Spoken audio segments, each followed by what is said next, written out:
Mayor लाड़काणा सेठ खैरमून शेख जी दावा बस ॻाल्हियूं ई रहिजी हुयूं। ॿिए तरफ़ लाड़काणे में इंतज़ामिया जी नाअहलीअ सबबि रोड ते गंदो पाणी बीठल रहियो, जॾहिं त सफ़ाई सुथराई जो को बि बंदोबस्तु थियल न हो, जंहिं सबबि असरदारनि खे घणी हद ताईं ॾुखियाईअ खे मुंहुं ॾियणो पियो। मेयर लाड़काणो बार बार दावा कंदो रहियो त 9 ऐं 10 मुहर्रम ते साफ़ सुथराई हूंदी। उन खां अलावा जुलूसनि जे ईंदड़ रूट ते को बि पाणी या गंदगी न हूंदी। उन जे बावजूद बि मुसलसल गंदो पाणी ऐं सफ़ाई जो को बि बंदोबस्तु न हुयो।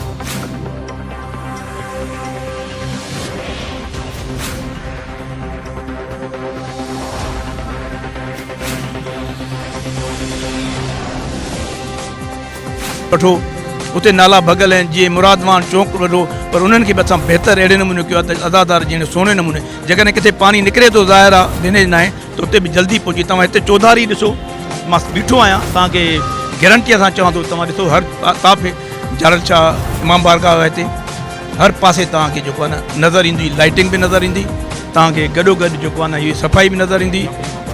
खिची इमाम बारगाह, जाफ़री इमाम बारगाह, साईं मंदूर शाह मेमून शाह वारी इमाम बारगाह, उन सां गॾोगॾु ॿियूं जेको आहे तव्हांजी जेको आहे गजनपुर चौक, उनखां पोइ लाहौरी में जेको 2 इमाम बारगाह आहिनि उते बि जेको आहे ढकणु वेंदो, जेको मुनासिबु न आहे।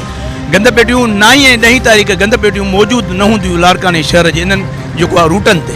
उनखे असां जीअं पंहिंजी प्लानिंग जे हिसाब सां आहे त उन प्लानिंग जे हिसाब कुझु 7 तारीख़ हुजंदियूं, कुझु 8 हुजंदियूं, कुझु 9 ऐं 10 तारीख़ किथे।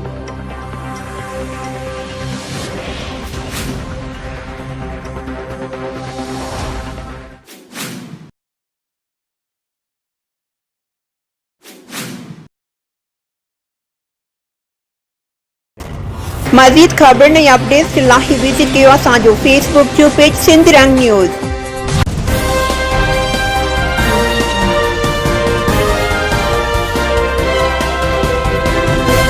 सिंध रंग न्यूज़ वेब टीवी।